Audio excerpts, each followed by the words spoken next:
हजारों करोड़ का लोन मिला। लोन मिलने के दूसरे तीसरे दिन ही, एक ही महीने के अंदर उसका कमीशन उनके दामाद के पास पहुंचा। दामाद के पास। I mean, are you serious? Are you serious?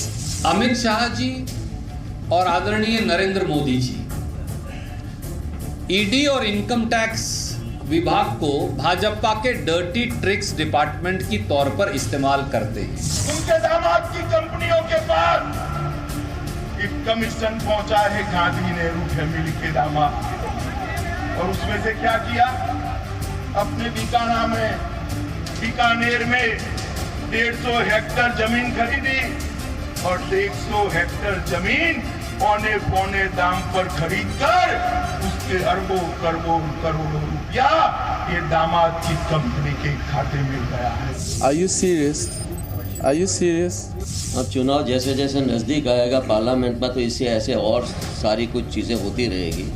तो ये तो मेरे ख्याल से पिछले 4 साढ़े 4 साल से हो रहा है। मैं आज कांग्रेस अध्यक्ष को पूछना चाहता हूं, ये जो इंडियन एक्सप्रेस ने स्टोरी प्रसारित की है, क्या आप उसका जवाब देना चाहोगे या नहीं देना चाहोगे?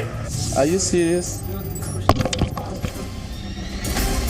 ब्लू सिटी के नाम से मशहूर जोधपुर में एक बार फिर से भाई वर्सेस भाई राजनीति का इकलौता और पहला पारिवारिक शो आपके पास आ रहा है। और आज हमारे साथ राष्ट्रीय मुद्दों पर और राजस्थान के चुनाव से जुड़े हुए मुद्दों पर बहस करने के लिए 4 साथी हैं। उनका मैं तुरंत आपके साथ परिचय करा दूं। हमारे साथ है मनीष व्यास जी, जो राजस्थान कांग्रेस के सचिव हैं। तालियों के साथ इनका स्वागत किया जाए। हमारे साथ है रजाक हैदर, जो एक आरटीआई एक्टिविस्ट है। इनका भी स्वागत किया जाए। हमारे साथ है देवेंद्र जोशी, जो यहाँ के डिस्ट्रिक्ट प्रेसिडेंट है भारतीय जनता पार्टी के। और सुनील चौधरी जी, जो है सीनियर पत्रकार, जो हमारे साथ आज भाई वर्सेस भाई में बड़ी बहस में शिरकत करेंगे। और आज 5 सुलगते सवालों पर दोनों भाई और 4 साथी बड़ी बहस करेंगे। तो वो सवाल क्या है मैं तुरंत आपको बता दूं। पहला सवाल है कि क्या जीजाजी का भ्रष्टाचार राहुल गांधी के लिए है सदाचार? और दूसरा सवाल ये है कि क्या सेक्युलरिज्म पर, क्या कांग्रेस के खिलाफ हुआ है अविश्वास प्रस्ताव? तो तीसरा सवाल है भारत माता की जय नहीं तो राजस्थान में विजय नहीं। और चौथा सवाल है भारत के खिलाफ पाकिस्तान की गुगली में क्या फंसी कांग्रेस? और पांचवा और आखिरी सवाल है कि आर्मी चीफ, भारत के आर्मी चीफ रावत को सड़क का गुंडा कहने वाले को कांग्रेस ने आखिरकार इनाम क्यों दिया? इन 5 सवालों पर होगी बड़ी बहस भ्राताश्री। इसी के साथ हमारा ट्विटर पोल का सवाल भी अब लाइव हो चुका है। बिल्कुल, आज के ट्विटर पोल का सवाल भी लाइव हो चुका है। और सवाल यही है कि क्या सत्ता के लिए राहुल गांधी और कांग्रेस ने सांप्रदायिकता के साथ समझौता किया है? मेरा यानी शहजाद पूनावाला का दावा है बिल्कुल हाँ किया है। और मेरा यानी तहसीन पुनावाला का दावा है कि बिल्कुल नहीं किया है। तो क्या आप छोटे भाई की बातों से इत्तेफाक रखते हैं या बड़े भाई तहसीन पुनावाला की बातों से इत्तेफाक रखते हो? हैशटैग भाई वर्सेस भाई पर ट्वीट कीजिए, वोट कीजिए और अपने कमेंट्स हमारे पास भेजिए, क्योंकि आपके कमेंट्स दिखाए जाएंगे लाइव भाई वर्सेस भाई के दौरान। तो आइए चलते हैं आज के पहले सवाल की ओर। और पहला सवाल यही है कि क्या जीजाजी का भ्रष्टाचार है राहुल गांधी के लिए सदाचार? दरअसल बात यह है कि राहुल गांधी आज किसान रैली में गए। राहुल गांधी गली गली जाकर कह रहे हैं कि प्रधानमंत्री चोर है और प्रधानमंत्री ने कुछ इंडस्ट्रियलिस्ट को, बड़े बड़े इंडस्ट्रियलिस्ट को लोन दे दिया है और उनके लोन माफ कर दिए हैं। पर दरअसल आज एक फ्रंट पेज की खबर आई है, बड़े अखबार में खबर आई है कि किस तरीके से जो नामदार, दागदार नामदार है, मतलब जो जीजाजी है, उन्होंने किस तरीके से भ्रष्टाचार किया है, उसके कुछ तथ्य सामने आए हैं। ईडी ने जांच के लिए भेजा है इस मामले को। और ईडी कहती है कि 2012 में जो बीकानेर में जमीन खरीदी थी रॉबर्ट वाड्रा ने, उस कंपनी ने जिसने ये जमीन 7 गुना कीमत पर खरीदी थी, उसको लोन देने का काम एक ऐसी कंपनी ने किया, भारत भूषण स्टील ने किया, जिसके 40,000 करोड़ के आउटस्टैंडिंग लोन्स थे, पब्लिक सेक्टर अंडरटेकिंग के लोन्स थे, और उनको 500 करोड़ की राहत मिली तुरंत वो 5 करोड़ का लोन देने के बाद। तो सवाल ऐसे में यह पैदा होता है कि जो खुद दूसरों पे भ्रष्टाचार का आरोप लगाते हैं, फर्स्ट फैमिली ऑफ करप्शन, खुद राहुल गांधी, सोनिया गांधी बेल पर है और दामाद जी के ऊपर भी कई सारे आरोप लगे हैं, उनके बारे में भी राहुल गांधी कुछ कहेंगे? क्या सदाचार है? सुना है भाजपा ने फिर रॉबर्ट वाड्रा पर बात किया है। सुना है भाजपा ने फिर रॉबर्ट वाड्रा पर बात किया है।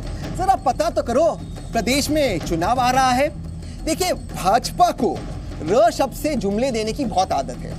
तो र से पहले राजस्थान की आवाम को उन्होंने राम मंदिर का जुमला दिया। जब वो कार्ड उनका फेल हो गया तो र से राहुल गांधी के गोत्रा पर उन्होंने बात किया और वो कार्ड भी उनका फेल हो गया, तो र से रॉबर्ट वाड्रा पर पहुंचे। लेकिन र से राजस्थान की आवाम आपको र से रुलाने वाली है और मैं आपको मुफ्त में एक एडवाइस देता हूं, र से रोक सको तो रोक लो। प्रदेश में, राजस्थान के प्रदेश में तब्दीली आने वाली है। मुझे खुशी है कि र से जो कल तक रोम रोम कहते थे वो र से आज राम राम कहते हैं, इससे बड़ी बात नहीं।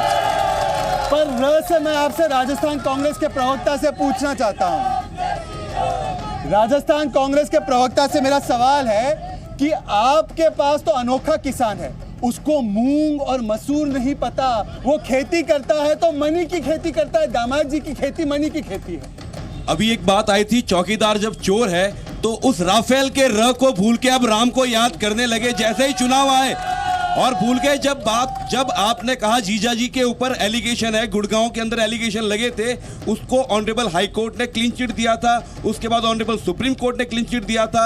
इन्वेस्टिगेटिंग एजेंसी जो सीबीआई वर्सेस सीबीआई कराने वाली मोदी सरकार अब अगर किसी ईडी से जांच करवाती है तो यहां पर एक सवाल आता है कि जब ये एजेंसियां हैं वो एजेंसियां ही आज सरकार के नियंत्रण में पूरी हो चुकी है, इंडिपेंडेंट नहीं है। सवाल सुन लीजिए, सोनिया गांधी और राहुल गांधी दोनों बेलधारी है, उनके ऊपर इनकम टैक्स का भी कार्रवाई चल रहा है। अब दामाद सिंह के ऊपर कई सारे केस है। आप बुद्धिजीवी आदमी, दामाद सिंह के Robert Vadra model of business तो सब जानते हैं, बिना पैसे डाले किस तरीके से 50 करोड़ के मालिक बन जाए। आज इनके ऊपर ईडी का भी एफआईआर हो चुका है, ईडी की समन्स भी है, तो आप किस मुंह से भ्रष्टाचार की बात करते हैं? सुनिए मेरी बात, नंबर एक, बेल के ऊपर जो व्यक्ति आया है वो तड़ीपार नहीं है, बेल पर आया है।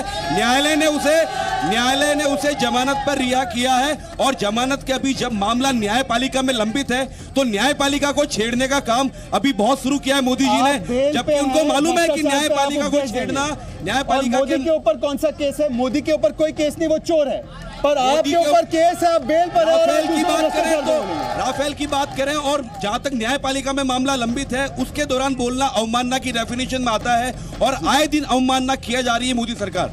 देवेंद्र जोशी जी, मुझे याद है 2014 अप्रैल का वो दिन, मैं लंच कर रहा था, र से रविशंकर प्रसाद जी ने प्रेस कॉन्फ्रेंस किया, और रविशंकर प्रसाद जी ने प्रेस कॉन्फ्रेंस में किया, उसका कॉन्फ्रेंस का नाम था दामाद श्री का वीडियो, और उन्होंने वीडियो जाहिर किया, उसमें सीडी बताया और कहा कि हमारे पास सबूत है, जिस दिन मोदी जी की हुकूमत आएगी रॉबर्ट वाड्रा पर कार्रवाई होगी। आपको याद होगा प्रेस कॉन्फ्रेंस। उसके बाद क्या हो गया? उन्होंने बिल्कुल सही कहा, मोदी जी के नीचे सीबीआई ने माननीय दिल्ली हाई कोर्ट में कहा कि कोई आरोप नहीं है रॉबर्ट वाड्रा पर। आज 4.5 साल हो गए, फिर से आप फंस गए, तो आप रॉबर्ट वाड्रा का मंत्र छप रहे हो। सबसे पहली बात यह है कि हमको देश की जो जांच एजेंसियां उन पे भरोसा है। अच्छा। जांच एजेंसी जांच कर रही थी, ईडी, आज उन्होंने आरोप पत्र दाखिल किया है, आज उन्होंने आरोप लगाया, और रॉबर्ट वाड्रा जी पे जो आरोप थे वो आज राजस्थान की आम जनता जानती है किस तरह से उन्होंने जमीन की बंदरबांट की और अपने फायदे के लिए राजस्थान को लूटा उन्होंने। इसलिए ये राजस्थान की जनता जानती है, इस देश की जनता जानती है कि गांधी परिवार ने किस तरह से देश को लूटा। और जैसे आप बता रहे थे जोशी साहब, भूषण स्टील का जो मामला है, आपको जांच एजेंसियों पे पूरा भरोसा है, तो राजस्थान की पुलिस ने अपने वेबसाइट पे और अपने प्रेस रिलीज में कहा कि रॉबर्ट वाड्रा खुद एक विक्टिम था, उन पे कोई आरोप नहीं, ये वसुंधरा राजे के नीचे था, इस पे आपने ऐसी कोई क्लीन चिट राजस्थान सरकार ने नहीं दी है ना। ये मनगढ़ंत बातें हैं, अभी भी जांच चल रही है, और जांच एजेंसी के पास जांच होती है तो मैं समझता हूँ उसमें समय लगता है, सबूत जुटाने में, सब तथ्य जुटाने में समय लगता है। हाँ, 4 साल क्यों, इससे ज्यादा भी समय लग सकता है। इसलिए राजस्थान में जो हुआ और राजस्थान की सरकार ने जो किया, उन्होंने संभव प्रयास करके रॉबर्ट वाड्रा पे जो आरोप थे उनके पुख्ता सबूत इकट्ठा किए। करप्शन चाहे किसी का भी है तो वो किसी भी तरह से इसको सही नहीं ठहराया जा सकता, और अगर वो किसी भी पार्टी का है तो होना चाहिए। लेकिन यहाँ पे मुद्दा ये है कि जब चुनाव का समय आया है तब इस तरह के आरोप लगते हैं, और चुनाव जब जीतती है पार्टी, यहाँ पे कांग्रेस भाजपा एक बार जीतती रही है, एक बार हारती रही है, तो जो भी पार्टी जीतती है वो चुनाव जीतने के बाद। आपके तथ्य सही कर दूं, ईडी ने केस 2015 में किया, सरकार इनकी 2014 में आई, 2015 में ईडी ने केस किया पहली बार बीकानेर मामले में, 2017 और 18 में अरेस्ट हुए, तो ये वेंडेटा नहीं है। और अगर आपके पास कुछ छिपाने के लिए नहीं है तो जांच एजेंसी के साथ कोऑपरेट कीजिए, वेंडेटा क्यों चला रहे? ये बिल्कुल सही बात है, इस तरह का करना चाहिए। लेकिन मैं एक बात कहूं कि सरकार बनने के बाद में हमेशा सरकार ये कहती है हम बदले की भावना से कार्रवाई नहीं करेंगे, यानी जब चुनाव आते हैं तब आप ये सारे मुद्दे खोलते हो, तब आप ये सारी बातें करते हो, एलिगेशन लगाते हो। इस तरह के एलिगेशन सभी सभी लोगों पे जो कांग्रेस भाजपा दोनों दलों में है, मेरा ये कहना है कि किसी भी पार्टी के अगर कोई नेता है चलिए, अगर आपका ये पैमाना है, राफेल डील 2016 में हुई, राहुल गांधी ने पहली बार बात गुजरात के चुनाव में की, तो उसने क्यों की गुजरात चुनाव में बात? 2016 से 2017 तक राफेल डील पर राहुल गांधी सो रहे थे क्या? रफाल पे लगातार जिस तरह के एलिगेशन लगे हैं, रफाल मुद्दा बहुत बड़ा है, इस पे जांच होनी चाहिए और मैटर में सुप्रीम कोर्ट ने सुनवाई सवाल की ये है। राहुल गांधी रफाल पे बोलेंगे पर रॉबर्ट वाड्रा पे नहीं बोलेंगे, इस तरह से उनको दिक्कत है। सुनील चौधरी जी, सवाल आपसे है कि यहाँ की जो एजेंसी है, 2015 में बिल्कुल ईडी ने केस दाखिल किया, 2016 का जो स्टेटमेंट मेरे भाई देते वो ये भूल जाते हैं कि राजस्थान पुलिस ने किस कॉन्टेक्स्ट में दिया था स्टेटमेंट। इस कॉन्टेक्स्ट में दिया था कि वो जो बीकानेर की जमीन थी उसको अलॉट करने वाली और कोई नहीं, आज की मौजूदा मुख्यमंत्री वसुंधरा राजे थी, तो आरोप वसुंधरा राजे पे लग रहे थे। अब मैं आपको तथ्य के सवाल पूछता हूं, अगर आपके पास रॉबर्ट वाड्रा पे केस था, आज 4.5 साल हो गए, आप कुछ उस पर साबित न कर पाए, एक एफआईआर आपने उनके खिलाफ आप कर नहीं पाए, लेकिन ये जो अमित शाह के शाहजादे हैं जो 50,000 से 80 करोड़ बनाते, उस पर एफआईआर कब करने वाले हो आप? उस पर भी जरा बात कर दीजिए। वो कौन सा मॉडल ऑफ गवर्नमेंट?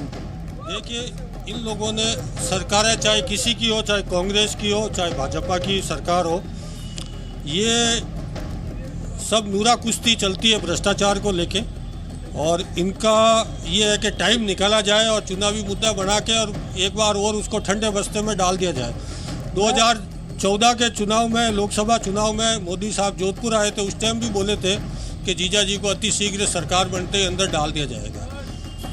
जीजा जी आज तक तो अंदर गए नहीं। बहरहाल हम चलते हैं विशाल के पास। विशाल, आप हमें बताइए कि चुनावी थाली में आज आपको कौन सी ब्रेकिंग न्यूज मिली है, वो भी बताइए, और जनता से भी पूछिए कि जीजा जी के भ्रष्टाचार के बारे में क्या सोचते हैं। देखिए शहजाद और तहसीन, आज की बड़ी खबर ये आ रही है कि राजस्थान में बीजेपी ने एक अनोखे तरीके से चुनाव प्रचार की शुरुआत की है। कमल दिया अभियान की शुरुआत भारतीय जनता पार्टी की तरफ से आज से की गई है। 51 लाख परिवार तक पहुंचने का लक्ष्य रखा है और बीजेपी के 5 लाख कार्यकर्ताओं के साथ में आज वसुंधरा राजे ने इसकी शुरुआत की है। हम चलते सीधे जनता के पास। जीजा जी के भ्रष्टाचार पर राहुल गांधी चुप क्यों हैं? ये तो उन्हीं को पूछो क्यों चुप है। जीजा जी का जो भ्रष्टाचार वो जो कर रहे हैं और पूरे देश में जिस तरह से उन्होंने ये जो फैला रखा, आतंक फैला रखा है, उनके परिवार ने, उनके खानदान ने जो ये आतंक फैला रखा है, जनता को जो गुमराह कर रखा है उन्होंने, आप मतलब उनकी कोई कल्पना भी नहीं की जा सकती। कल्पना नहीं की जा सकती। जीजा जी के भ्रष्टाचार पर चुप्पी क्यों? राहुल चुप है, ये गलत है, ये गलत है, ये गलत है। लेकिन मैं ये कहना चाहता हूँ, नरेंद्र मोदी प्रधानमंत्री रहे, 5 साल तक राजस्थान में वसुंधरा की सरकार रही, वसुंधरा ने ऑब्जेक्शन क्यों नहीं किया? क्यों नहीं पर एक्शन लिया? क्यों नहीं एक्शन लिया? वसुंधरा ने एक्शन क्यों नहीं लिया? जीजा जी के भ्रष्टाचार पर चुप्पी क्यों है? 70 साल से कांग्रेस है और भ्रष्टाचार की अगर जोधपुर की लिस्ट निकाली जाए तो इनके जेडीए के चेयरमैन अभी भी बेल पे है, पूर्व चेयरमैन। भ्रष्टाचार पर चुप्पी क्यों? ऐसा जी राहुल गांधी बोलने के शब्द है इनके पास में, क्या बोले वो? जब उनके जीजा है तो लंबा लगातार वो भ्रष्टाचार करते आ रहे हैं, उनके खिलाफ केस चल रहे हैं, उनके पास कोई मुद्दा है नहीं। मुद्दा नहीं। एक बार इस तरफ आते हैं जल्दी से, आप बताइए विशाल, आखिरकार राहुल गांधी चुप क्यों है? राहुल गांधी के पास में पक्का प्रूफ है कि वो उनका जीजा जी बेकसूर है। ओके विशाल, सवाल ये था कि राहुल गांधी चुप क्यों है, लेकिन सवाल से और एक सवाल पैदा होता है कि देखो 56 इंच के वजीर आजम होने के बाद भी अपेक्षा सिर्फ राहुल गांधी से की जाती कि भ्रष्टाचार या सो कॉल्ड भ्रष्टाचार पर टिप्पणी करें, तो आप अगले मुद्दे पर चले भाई। अपेक्षा उसी से की जाती है जिसका भ्रष्टाचार में इतना ज्यादा पीएचडी वाला एक्सपीरियंस हो, तो वही भ्रष्टाचार में बोल पाएंगे। बिल्कुल, इसीलिए कोई लोग तड़पार होते हैं और 50,000 का 80 करोड़ बनाते हैं। अगले मुद्दे पर चले भाई। और वो मानहानि का दावा भी करते हैं, पर काश आप रॉबर्ट वाड्रा को ये जरूर आप हिदायत देते कि अगर उनके खिलाफ कोई चीज नहीं है तो वो भी मानहानि का दावा मोदी जी को कहते हैं 4.5 साल में कुछ कार्रवाई करते हैं। बिल्कुल।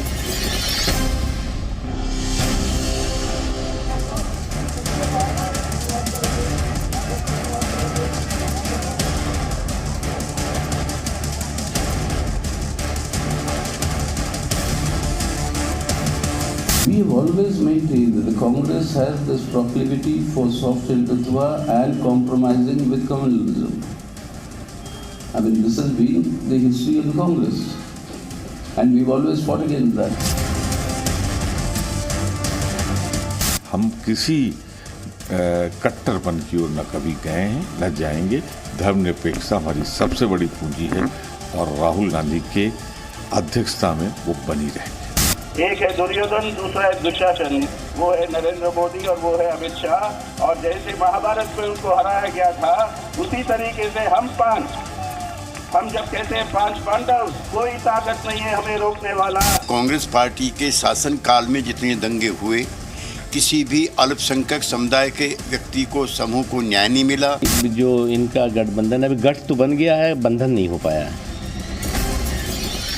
जब महागठबंधन के नेताओं को ही कॉन्फिडेंस नहीं है राहुल गांधी और कांग्रेस में, अखिलेश यादव ने कहा इंतजार नहीं कर सकते, मायावती ने कहा अहंकारी है, सांप्रदायिक है कांग्रेस, और आज वामपंथी जो आपके साथ महागठबंधन में होने वाले थे, वो भी कह रहे हैं कि आप सांप्रदायिकता के साथ समझौता करते हैं। ये महागठबंधन है या ये महागठबंधन है?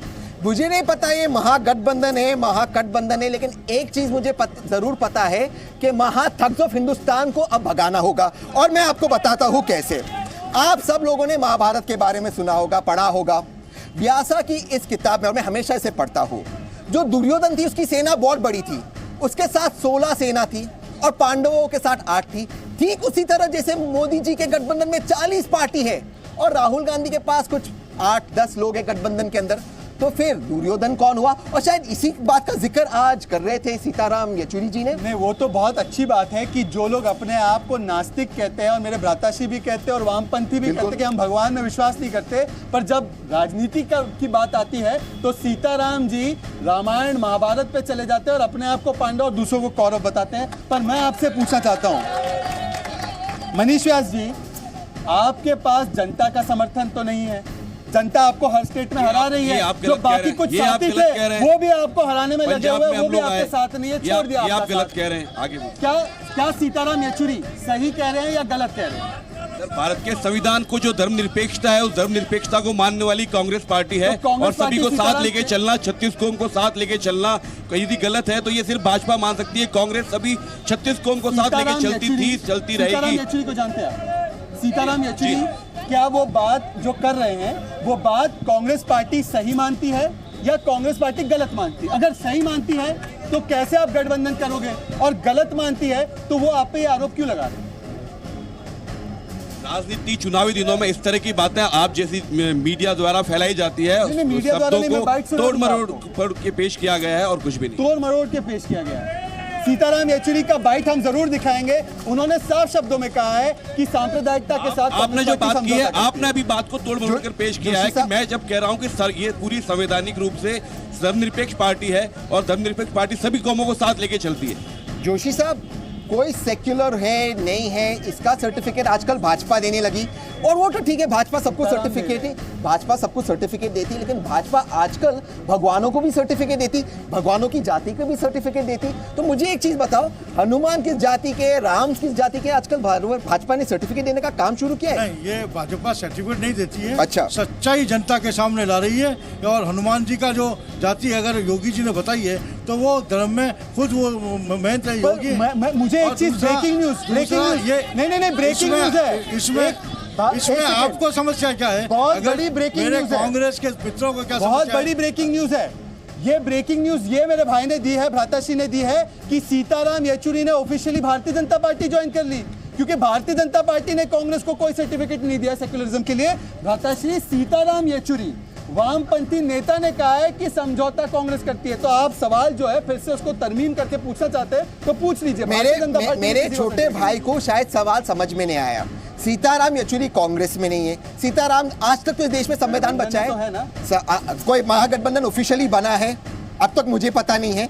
शहजाद खुद तय कर देते क्या महागठबंधन बनाए। सवाल ये है जो बंगाल में साथ में देखिए होगा कि नहीं तय होगा। आप सवाल इसका दीजिए कि योगी जी जो कहते हैं कि भगवान की एक जाति है, योगी जी कहते हैं कौन सेक्युलर है कौन सेक्युलर नहीं, तो क्या सर्टिफिकेट भाजपा पार्टी? उत्तर देता हूँ। आपने महाभारत का जिक्र किया और कहा आज बीजेपी का कुनबा बहुत बड़ा है। बीजेपी का कुनबा बढ़ने के लिए सबसे बड़ी बात है कि भारत की जनता ने बीजेपी को एक्सेप्ट किया है। ये लोकतांत्रिक व्यवस्था है, ये कोई डिक्टेटरशिप नहीं है। इस देश की जनता ने भारतीय जनता पार्टी को स्वीकार किया है।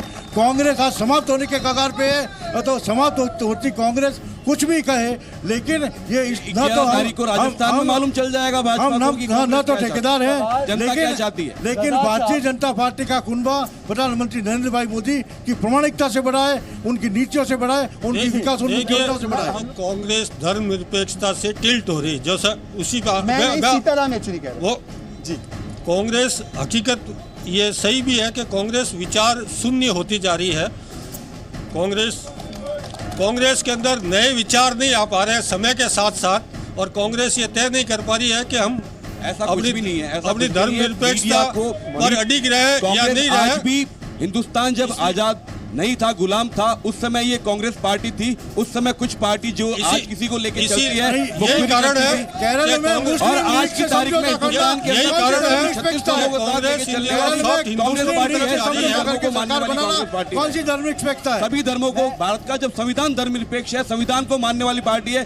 शर्म की बात है कि मोदी सरकार के समय संविधान की पट्टियां जली गई। अच्छा, रजाक साहब से एक सवाल है। कांग्रेस मोदी सरकार ने संविधान की शपथ ली है। आपको भी मुझे सवाल पूछना है। रजाक साहब, क्या सीताराम येचुरी ने कांग्रेस का जो नया चुनावी जनेऊधारी अवतार है, ये देखकर कहा है, या कमलनाथ का 90% मुसलमान वोट चाहिए वरना बर्बाद हो जाएंगे, इसको देखते हुए कहा है कि सांप्रदायिकता से समझौता? ये जो इस तरह के बयान है वो शायद इसी तरह के माहौल को देख के कहा है। वर्तमान चुनाव में दिख रहा है कि कांग्रेस का थोड़ा सा विचार सॉफ्ट हिंदुत्व की तरफ जा रहा है। इससे ये प्रतीत होता है कि कांग्रेस कहीं अपने मूल विचार जो धर्मनिरपेक्षता है उससे कहीं भटक तो नहीं रही है। तो इस तरह का सवाल आना ये संभव है, लेकिन इस तरह की चुनावी राजनीति है, कांग्रेस अपने जो मूल सिद्धांत है धर्मनिरपेक्षता, जोशी साहब, मैं व्यक्तिगत तौर से नहीं मानता हूँ सॉफ्ट हिंदुत्व हार्ड हिंदुत्व है। अगर हिंदुस्तान सेक्युलर है, क्योंकि इस देश में हिंदू रहते हैं और हिंदू सेक्युलर है, लेकिन मेरा आपसे सवाल ये है कि जो पार्टी ने हमें संविधान दिया, संविधान जिसमें सेक्युलरिज्म लिखा है, आज आप हुकूमत में हो, आप मुझे बताओ कि आपने मुसलमानों को टिकट देने का काम क्यों नहीं किया? आप क्यों मुसलमानों को टिकट नहीं देते? ना गुजरात में देते हो, ना उत्तर प्रदेश में देते हो, ना कहीं और देते हो। आपकी सूचना के लिए हमने राजस्थान में भी टिकट दिया है।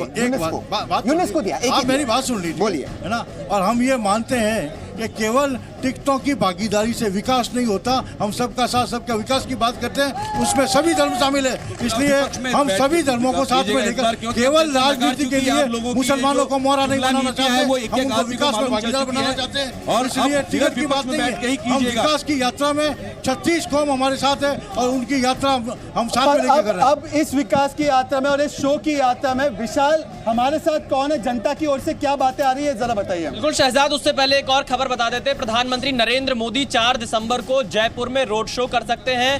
5 दिसंबर राजस्थान में चुनाव प्रचार का आखिरी दिन है, तो बीजेपी एक बार फिर से राजस्थान में पीएम मोदी के सहारे दिखाई दे रही है। सीधे जनता के पास चलते हैं। हम सबसे पहले इस तरफ से शुरू करेंगे। क्या कांग्रेस धर्मनिरपेक्षता से अपना मुंह मोड़ रही है? नहीं, बिल्कुल नहीं सर। सर ऐसा है, मेरा एक सवाल ही लोगों से है क्या सर, अभी जो मुद्दा चल रहा है अपने ये उनका क्या बता दें, दलित का सवाल सर, सवाल ये है कि अगर देवी देवताओं का सर्टिफिकेट आप देते हो क्या? भगवान की भी कोई जाति होती है क्या? अगर एक इनके मंत्री जी कहते हैं दलित है, दूसरे कहते हैं आदिवासी है। ऐसा है, देश का संविधान सभी धर्मों को मान सम्मान मानता है, लेकिन जो भी राजनीतिक दल, जो पार्टियां हैं, वो हमारे देवी देवताओं के नाम पर ओछी टिप्पणी करती है संवैधानिक पदों पर रहकर। मैं ऐसे लोगों से हाथ जोड़कर विनती करता हूं कि भारत नहीं, पूरे विश्व के अंदर भारत की साख खराब हो रही है। आपसे हाथ जोड़ के साख खराब हो रही है। क्या कांग्रेस धर्मनिरपेक्षता से हट रही है? देखिए, ये पूरी एक सिर्फ एक माँ बेटे की पार्टी नहीं है। जो जैसे मनीष जी कह रहे थे अभी कि 100 साल पुरानी हो चुकी है, इनके हाथ में कुछ भी नहीं है और बिल्कुल कांग्रेस गलत लाइन पे है और गलत पे नहीं। कांग्रेस गलत लाइन पर है। तो अगले मुद्दे पर चले, मैं एक बात कहना चाहता हूँ। चले थे बजरंगबली से अली निकालने, चले थे बजरंगबली से अली निकालने, भगवान की को ही दलित बना बैठे। चले थे बजरंगबली से अली निकालने, भगवान को ही दलित बना बैठे। राजनीति के इस नापाक खेल में अपना ईमान दिखा बैठे। बहुत ही उम्दा मेरे भाई, पर कम से कम आपको अली के साथ बजरंगबली भी याद आ रहे हैं। इससे बड़ी उपलब्धि 4.5 सालों के लिए।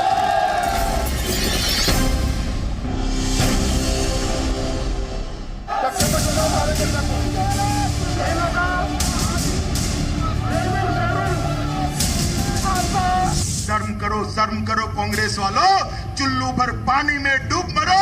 भारत माता की जय बोलते हुए आपको शर्म आती है तो इस देश का अनाज और पानी खाने का आपको कोई अधिकार नहीं है।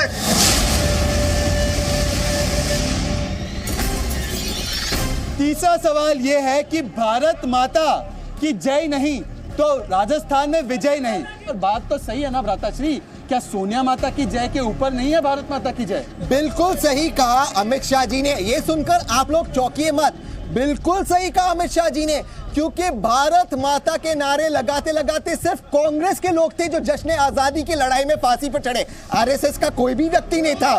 वो लोग कर रहे थे अंग्रेजों की गुलामी। बिल्कुल सही कहा अमित शाह जी ने, बिल्कुल सही कहा अमित शाह जी ने, क्योंकि भारत माता की नारे लगाते लगाते सिर्फ कांग्रेस के परिवार यानी इंदिरा गांधी जी और राजीव गांधी जी शहीद हुए।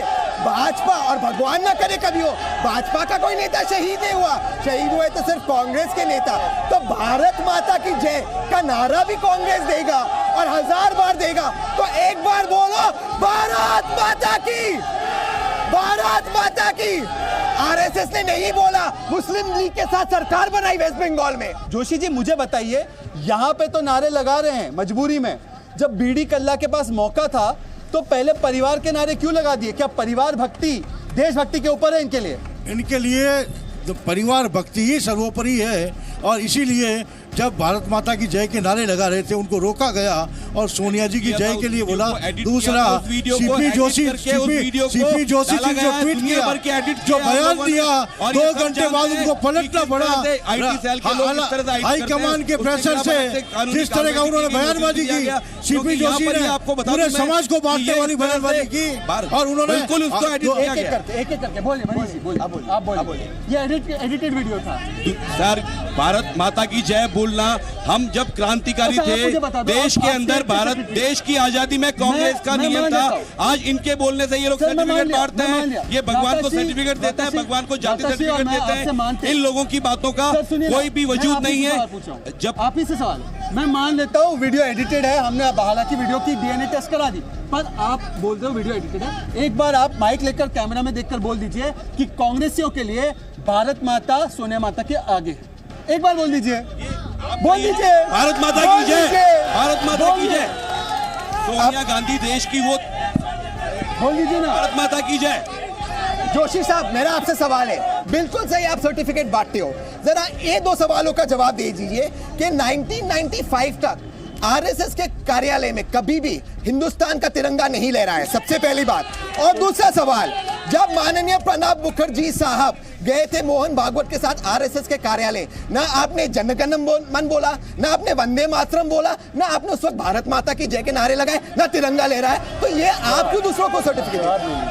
राष्ट्रीय स्वयंसेवक संघ एक सांस्कृतिक संगठन है, उसकी रीति नीति उसकी सब अलग है, उसका राजनीति में कोई हस्तक्षेप नहीं है, एक बात। दूसरा, जबरदस्ती से आप ये पॉलिटिकल क्वेश्चन करके, प्रत्येक संगठन दुनिया में जितने भी स्वयंसेवी संगठन हैं उनका अलग से झंडा है, वो अपने हिसाब से है ना अपना झंडा बनाते हैं, अपने हिसाब से पूरा करते हैं। अब उसमें के अंदर तो तिरंगे का विरोध भी किया था, यही आरएसएस के स्वयंसेवी थे वो भी तो, और संविधान का भी किया था। संविधान का, भारत के संविधान की तो अभी प्रतियां चली है भाजपा के कार्यकाल में, उसका जवाब दीजिए आप। नरेंद्र भाई मोदी ने उसी संविधान के तहत शपथ ली है, इसलिए ये प्रश्न बेमानी हो जाते हैं कि संविधान की हमारी सरकारों ने संविधान, भारतीय संविधान के तहत शपथ ली है, इसलिए नहीं आपके आरोप बेबुनियाद है, इसका कोई मतलब नहीं। विशाल, मुझे एक बात समझ नहीं आ रही है, मैंने यहाँ पे सीधे सीधे कांग्रेस को एक और बार मौका दिया कि आप सोनिया माता के ऊपर भारत माता को रखते हो, जवाब नहीं दे पाए। जनता क्या सोचती है उनसे पूछते, सीधे जनता से पूछते हैं, भारत माता पहले है या सोनिया माता? यहाँ पे भी भारत माता निश्चित रूप से पहले है, परिवारवाद से ऊपर है भारतीय जनता पार्टी। मैं कांग्रेस पार्टी के या प्रवक्ता जो है उनसे सवाल पूछना चाहता हूं कि कांग्रेस पार्टी कह रही है हमारे केंद्र में सरकार आएगी तो राम मंदिर बनाएगी, तो पिछले 60 सालों में केंद्र में किसकी सरकार थी, उस समय क्यों राम मंदिर नहीं बनाया? अभी राहुल गांधी से जय श्री राम और भारत माता की जय बुलवाती है, मैं कांग्रेस को वोट दूंगा। साहब, अगर कपिल सिब्बल ने सुप्रीम कोर्ट में रिट लगा रखी है कि राम का अस्तित्व भी है या नहीं, भारत माता के नारे पर आपत्ति क्यों? मुझे उनसे क्वेश्चन पूछना है कांग्रेस रिप्रेजेंटेटिव से, जब उन्होंने बोला भारत माता की, जो इतना डर डर के क्यों बोले थे, हंस के भी बोल सकते हैं। चलिए जल्दी से कांग्रेस में सिर्फ सोनिया गांधी के लिए तुम्हें माता शपथ में जल्दी से एक बार इस तरफ भी आ जाते हैं। भारत माता की जय बोलनी चाहिए, और मेरी इन दोनों पार्टियों से मेरे दोनों पार्टियों से क्वेश्चन है, 5 साल ये कहाँ गए थे? जनता के बीच में संघर्ष करना चाहिए था। अयोग्य व्यक्तियों को जो अगरबत्तियों के पुड़ों में आपने टिकटें दी है, योग्य व्यक्तियों को टिकट देनी चाहिए जो जनता के जल्दी भारत माता के नारे पर मुझे इन सब नेताओं से एक सवाल पूछना है, 70 साल की राजनीति ने हमारे देश को क्या दिया है? 70 साल में देश को क्या दिया इन दोनों राजनीतिक दलों के नेताओं ने? जल्दी से बताइए। मैं ये पूछना चाहता हूँ इनको कि ये जवाब क्यों नहीं दे रहे? इनको डर है, इनको निकाल देंगे पार्टी से। यदि सोनिया माता से बात तो आगे कर देंगे तो इनको निकाल देंगे। विशाल, बहुत सारे सवाल यहाँ पूछे जा रहे। उस भाई साहब ने एक सवाल ये भी पूछा कि अगर भारत माता की जय मनीष भाई बोलेंगे तो पार्टी से निकाले जाएंगे। अगर यहाँ पर मुझे एक भी कांग्रेसी बताया जाए जिसे निकाला गया है पार्टी से भारत माता की जय बोलते हुए, फिर से दोहराता हूँ, सिर्फ कांग्रेसी फांसी पर चढ़े भारत माता की जय बोलते हुए, एक भी आरएसएस का कार्यकर्ता नहीं चला। लेकिन अगले सवाल की ओर चलते हैं मेरे भाई।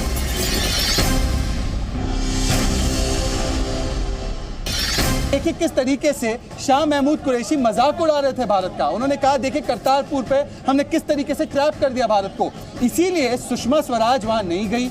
उन्होंने सिर्फ 2 मंत्रियों को भेजा औपचारिकता के लिए। कैप्टन अमरिंदर सिंह उन्होंने भी जाने का काम नहीं किया। उन्होंने सीधे सीधे बाजवा को चुनौती दी और सिद्धू को मना करने के बाद सिद्धू वहां गए। वहां पे उन्होंने फरिश्ता कहा इमरान खान से, गोपाल चावला जैसे आतंकवादी के साथ फोटो खिंचवाने का काम किया और भारत के जो आतंकवाद के मुद्दे को कमजोर करने का काम किया। तो क्या ये नहीं हुआ? क्या वो गूगली में नहीं फंसे? सिद्धू क्लीन बोल्ड हो गए। सिद्धू क्लीन बोल हुए नहीं हुए मैं नहीं जानता, लेकिन एक बात मैं जरूर जानता हूं, मान लो सिद्धू क्लीन बोल हो गए तो हमारे वजीर आजम भी क्लीन बोल हो गए, क्योंकि हमारे वजीर आजम ने उसी फंक्शन के बारे में कहा कि ये जो कॉरिडोर खुला है मतलब बर्लिन वॉल गिरने की तरह है। बर्लिन वॉल वो है जो 2 देशों को एक करता है। उसी पर जो मंत्री आपने कहा इस फॉर्मेलिटी के लिए, वो मंत्री ने वहां पाकिस्तान की धरती पर कहा कि ये मौका है हिंदुस्तान और पाकिस्तान को एक होने का। भैया पाकिस्तान के साथ एक होने के ख्वाब तो आप देखते हो, वहां पे अडवाणी जी जाते हैं, जिन्ना जी के कसीदे पढ़ते हैं और आप कहते हो कि सिद्धू गुगली पे क्लीन बोल्ड हो गए। मेरे भाई मनीष जी, मेरा सवाल आपसे ये है, आप सिद्धू के साथ है या आप कैप्टन अमरिंदर सिंह के साथ है? सिद्धू फंसे गुगली में, क्या ये मानते हैं कांग्रेस पार्टी एम्बैरेस्ड है?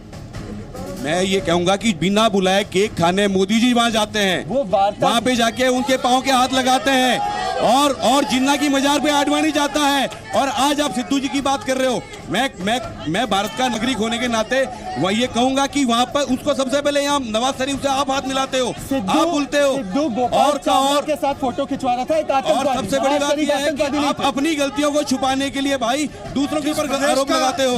जोशी साहब, मैं भाजपा का आपको सवाल तो जायज है ना। मैं आपको सवाल सुन लीजिए। मैं बिल्कुल मानता हूं कि नवाज शरीफ आतंकवादी नहीं थे, लेकिन जनरल परवेज मुशर्रफ जिसने कारगिल का युद्ध किया, वो आर्मी चीफ जब थे तब उनको हिंदुस्तान में न्योता दिया वाजपेयी साहब ने, उनको आगरा बुलाया, कबाब उनको खिलाई। और जो तब वो प्रेसिडेंट इलेक्ट नहीं हुए थे, आर्मी चीफ और प्रेसिडेंट थे, उन्होंने डेमोक्रेटिकली प्रेसिडेंट नहीं बने थे। आप प्लीज फेक न्यूज ना फैलाए। वाजपेयी जी ने बहुत प्रयास किए कि कैसे न कैसे दोस्ती का हाथ बढ़ा के उन्होंने लाहौर तक की बस भी प्रारंभ की, लेकिन जब वो नहीं सुधरे तो मोदी जी ने स्पष्ट लाइन खींच दी कि आतंकवाद और ये दोस्ती का हाथ दोनों साथ नहीं चल सकते। और बीजेपी की सरकार आज तक उस पर कायम है और किसी भी तरह का समझौता, जहाँ तक करतारपुर की आप बात करते हैं, करतारपुर कॉरिडोर का स्वागत किया है। किसी दूसरी बात जो कॉरिडोर था सिखों का स्थान है, अगर उसका कोई डेवलपमेंट हुआ है उसका स्वागत किया है। पाकिस्तान की तरफ हमने स्पष्ट कर रखा है आतंकवाद और दोस्ती दोनों साथ नहीं चल सकते। जी जोशी, सुनील चौधरी जी से मेरा सवाल है, पंजाब सरकार ने गोपाल चावला पे एफआईआर की है। गोपाल चावला का नाम अमरिंदर सिंह ने बार बार एफआईआर के लिए लिया था अमृतसर में जो हमला हुआ उस पे, फिर भी सिद्धू उनके साथ फोटो खिंचवाता और कहते मैं अनजान था। देखो उस मामले में मैं कह नहीं सकता, जैसा वो कह रहे हैं कि मैं जानता नहीं था।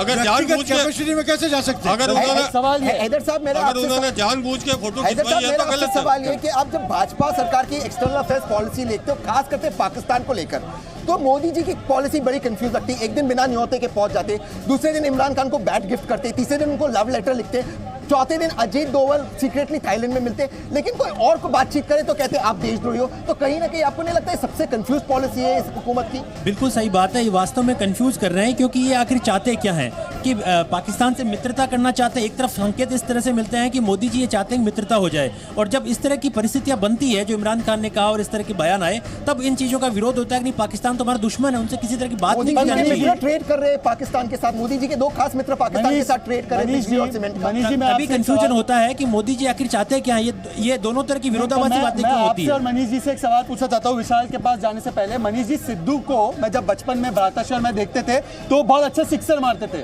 फास्ट बॉलर स्पिनर सबको सिक्स मारते थे। भाई साहब, आप तो पहली बार गए बाजवा को हक करके आ गए, पाकिस्तान ऑक्यूपाइड कश्मीर के नेताओं को जायज ठहरा के आ गए। अब दूसरी बार गए तो गोपाल चावला बाजवा किन किन के गले मिल के आ गए, इमरान खान को फरिश्ता कह दिया। क्या बैटिंग भूल गए क्या सिद्धू? देश की बैटिंग भूल के पाकिस्तान की बैटिंग कर रहे हैं क्या? देखिए साहब, नरेंद्र दामोदर दास जी मोदी देश के जो प्रधानमंत्री हैं, उन्होंने ये परंपरा ऐसी शुरू की बिना बुलाए कहीं पे भी घुस जाना, और वो भी पाकिस्तान के पास चले गए।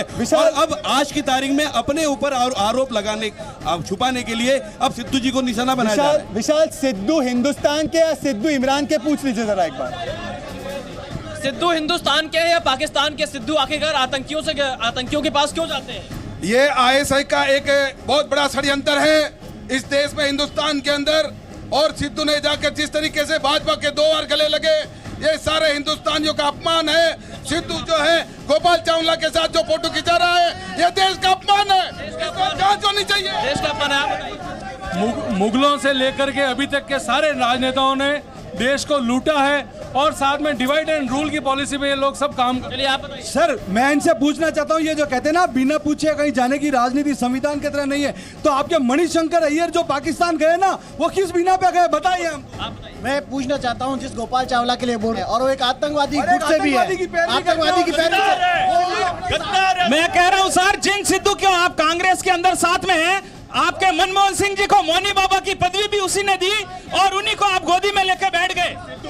सिद्धू और कांग्रेस दोनों माफी मांगे। आतंकवादी हमला अभी पंजाब में हुआ, इसी वजह से हुआ। देखिए, सिद्धू जी ने जाके हमारे हजारों शहीदों का अपमान किया है, कांग्रेस पार्टी को इसीलिए वोट नहीं मिलते। सिद्धू ने जो बोला है ना इतने दिन में, ये एक बता दूं उनको, एक ही बात कहनी चाहिए, ऐसी करनी क्यों करनी जो करके पछताए, जो बबुल के पेड़ उगाए वो आम कहां से पाए। विशाल, ये सवाल तो उठता है, कांग्रेस के जो हमारे यहाँ पे प्रवक्ता है मनीष व्यास जी, इसका आपको जवाब देना ही होगा। क्या सिद्धू ने वहां जाकर जो फोटो खिंचाए, इससे कहीं ना कहीं जो देश के लोग हैं उनकी भावनाओं को चोट पहुंचाए, तो कहीं ना कहीं क्या कांग्रेस इस पर खफा है? गोपाल चावला के साथ जो फोटो खिंचाई। बहरहाल हम लोग चलते हैं अगले सवाल की ओर। आर्मी चीफ को जिसने गुंडा कहा, राहुल गांधी ने उसको इनाम क्यों दिया? अब आप पूछेंगे कौन है ऐसा व्यक्ति? वो व्यक्ति है संदीप दीक्षित। आपको याद होगा, देखिए सिद्धू तो जाके कहते हैं कि बाजवा सोना मुंडा है, पर देश में संदीप दीक्षित कहते हैं कि आर्मी चीफ रावत सड़क का गुंडा है। और उसको आज कांग्रेस पार्टी ने ऐसे व्यक्ति को जिसने गाली दी आर्मी चीफ को, उसको एआईसीसी का मतलब कांग्रेस पार्टी का सचिव बनाया है।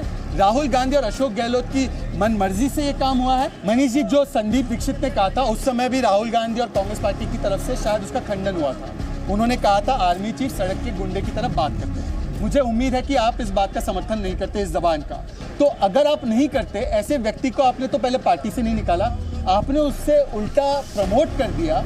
और मणिशंकर अय्यर भी जो पाकिस्तान जाते और बोलते मोदी हटाओ, उसको भी वापस पार्टी में ले लिया। आप पाकिस्तान परस्तों की और गाली देने वाले लोगों की प्रमोशन कर रहे हैं क्या? कांग्रेस में परंपरा है देश को गाली दो और प्रमोशन पाओ। नोटबंदी की बात दिल्ली में किया है, दिल्ली में चुनाव नहीं है, आई थी राफेल मुद्दे की बात आई थी। इन सब मुद्दों को हटकाने के लिए मैंने तो राहुल गांधी से नहीं कहा संदीप दीक्षित को प्रमोशन दे दो। संदीप दीक्षित को क्यों प्रमोशन दिया? कांग्रेस में परंपरा है देश को गाली बोलो और प्रमोशन पाओ। जो भाजपा राष्ट्रवादी का सर्टिफिकेट लोगों को बांटते फिरती है, उनके अध्यक्ष कैमरा पे पकड़े गए थे सेना के नाम पर पैसे लेते हुए और कन्विक्ट भी हुए थे। और आज रफाल जो हमारे सेना के लिए, एयरफोर्स के लिए, उसके अंदर भ्रष्टाचार सिद्ध हो गया है, सुप्रीम कोर्ट उसको देख रही है। तो आज मेरा सवाल आपसे, क्या भाजपा की जो भाजपा है, हमने कार्रवाई भी की है, कांग्रेस ने किसी एक भी भ्रष्टाचारी के खिलाफ कार्रवाई को बताओ। सेना के नाम पर करप्शन कर रही है और कांग्रेस ने किसी एक भ्रष्टाचारी के खिलाफ। मैंने सवाल चौधरी साहब से पूछा, अगर वो जवाब दे दे, जो बार बार भाजपा खुद भ्रष्टाचार करती है सेना के नाम पर और फिर देशभक्ति का सर्टिफिकेट बांटने का। बात कांग्रेस या भाजपा की नहीं है, सेना का पूरे देश में एक बहुत सम्मान है और प्रत्येक नागरिक उनको एक अलग नजरिए से देखता है सेना को। और बेहतर ये होगा कि सेना को राजनीति में ना घसीटा जाए, जैसा कि आजकल ट्रेंड चला जा रहा है कि सेना को राजनीति में घसीटा जा रहा है। सवाल ये है विशाल कि जिन लोगों को हमारे सेना के लोग आतंकवादियों को मारते हैं, उनके प्रमुख को गाली देने वाले को आज प्रमोशन मिला है, तो लोग क्या सोचते हैं इसके बारे में? सेना, हमारे देश की सेना के लिए आप शब्दों का प्रयोग करने वालों को प्रमोशन क्यों देती है कांग्रेस? तो कोई प्रमोशन नहीं दे रही है। जो सेना के लिए किया है वो बीजेपी नहीं किया है। इन्होंने सेना को बदनाम किया और कुछ नहीं। इन्होंने सेना को बदनाम किया। जल्दी से बताइए, सेना के लिए आप शब्दों का प्रयोग क्यों? सेना के लिए शब्दों का प्रयोग किया है तो ये बिल्कुल गलत है। कोई भी आदमी सम्मान करना पड़ता है जब उसको संस्कार मिलते हैं। कांग्रेस को जन्मदाता एक यूं विदेशी आदमी है, ये कभी देश की संता नहीं कर सकते। नरेंद्र मोदी ने हमेशा देश हित की बात की है और हमेशा सबका सम्मान किया है और देश हित के जल्दी से महेश जी व्यास जो कांग्रेस के उपाध्यक्ष हैं वो खुद टेररिस्ट के सारे जोधपुर आतंकवादियों के केस लड़ते हैं। कांग्रेस ने कभी देश का भला नहीं किया है और उनसे कुछ भला होने वाला भी नहीं है। मैं ये पूछना चाहूंगा इनसे, जो बोल रहे हैं 4.5 साल में सबसे ज्यादा सैनिक शहीद हुए हैं। मरने का मत बोलो, शहीद हुए हैं। अगर वो शहीद हुए तब उनको छूट दी गई कि उतरो और मारो, तो मरते हैं तो शहीद भी होते हैं। और भाई वर्सेस भाई में अब वक्त हो चला है आज के ट्विटर पोल के नतीजों का। आज भाई वर्सेस भाई के ट्विटर के नतीजों में छोटे भाई यानी शहजाद पूनावाला की जीत हुई है। आज की चर्चा यहीं पर समाप्त होती है और आप देख सकते हैं कि आज राजस्थान में बात होनी चाहिए थी किसानों की, पर बात हो रही है वीआईपी किसान रॉबर्ट वाड्रा और उसके ऊपर जो केस चल रहा है उसकी। और बात यह भी हो रही है कि आर्मी चीफ का जो सम्मान नहीं कर सकता, ऐसे व्यक्ति को अपने आप को देशभक्त कहने वाली कांग्रेस पार्टी क्यों प्रमोशन दे रही है। और बात यह भी है कि भारत माता की जय बोलने में कुछ लोगों को आपत्ति क्यों होती है। आप चारों साथी हम दोनों भाइयों के साथ जुड़े आज भाई वर्सेस भाई में, आप सभी लोगों का बहुत बहुत शुक्रिया और राजस्थान और जोधपुर की जनता का भी बहुत बहुत शुक्रिया। जय हिंद, जय भारत और भारत माता की। बहुत बहुत